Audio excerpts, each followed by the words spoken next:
Instagram પર છે ને મને એક રીલ હમણાંથી વારંવાર આડી આવે છે, તો મને થયું કે ચાલ ને હું પણ બનાવીને જોઈ લઉં કે કેવું બને છે।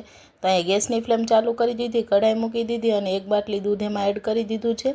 હવે દૂધને છે ને થોડીક વાર ગરમ કરવાનું છે અને આ રીતે ઉફાળો આવી જાય ને એટલે પછી એમાં આ રીતે ટોસ નાખી દેવાના છે। મેં અહીંયા છે ને 7 થી 8 પીસ નાખી દીધા છે ટોસના અને પછી દૂધને ફૂલ ગરમ થવા દેવાનું છે અને પછી એને આ રીતે મિક્સ કરવાના છે ને બધા ટોસ છે ને દૂધની અંદર પલળી જશે અને એક ગઢ મિક્સર તૈયાર થઈ જશે। અને પછી એમાં છે ને ડ્રાયફ્રૂટ નાખવાના છે। અહીંયા મેં કાજુ લીધા છે, બદામ લીધું છે અને બધી વસ્તુને છે ને સરખાઈથી આ રીતે મિક્સ કરી લીધું છે।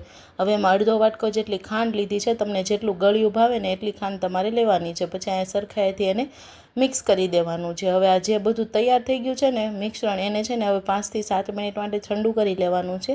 એટલી વારમાં મેં ડ્રાયફ્રૂટ કટ કરી લીધા છે, કાજુ બદામને આ રીતે છે ને ઝીણા ઝીણા કટિંગ કરી લેવાના છે। અને હવે જે મિશ્રણ ઠંડુ થઈ ગયું છે ને એટલે આપણે એને મિક્સર જારમાં એડ કરી દેવાનું છે અને એની ફાઇન છે ને પેસ્ટ એક બનાવી લેવાની છે।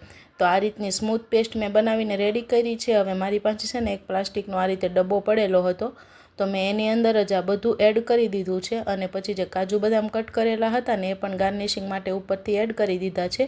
હવે આ ડબ્બાનું છે ને ઢાંકણ દઈ અને ફ્રીજમાં એને 7 થી 8 કલાક માટે છે ને સ્ટોર થવા દેવાનું છે। 7-8 કલાક પછી છે ને આપણું રાજભોગ આઈસ્ક્રીમ બનીને રેડી થઈ જશે। હવે ડબ્બો ખોલો ને તો તમને એવું હશે કે પહેલાં તો આખો ડબ્બો ભર્યો હતો, પણ મારાથી છે ને રહેવાનું નહીં ને એટલે મેં પહેલાં જ આઈસ્ક્રીમ થોડુંક ખાઈ લીધું હતું અને આને મેં વધારે ફ્રીઝ નથી થવા દીધું, કારણ કે ઉપર બરફના ટુકડા આવે ને તો પછી ન ભાવે। તો જો અહીંયા આપણે છે ને માર્કેટ કરતાં પણ બેસ્ટ આઈસ્ક્રીમ બનીને રેડી થઈ ગયું છે। આ તમે નાના બાળકોને પણ આપી શકો અને તમે પણ ખાઈ શકો। ઉપર ડ્રાયફ્રૂટ ગાર્નિશિંગ કરીને ખાવાનું છે। તો તમને આ વિડીયો કેવો લાગ્યો, લાઇક, શેર એન્ડ સબસ્ક્રાઈબ કરવાનું ભૂલતા નહીં।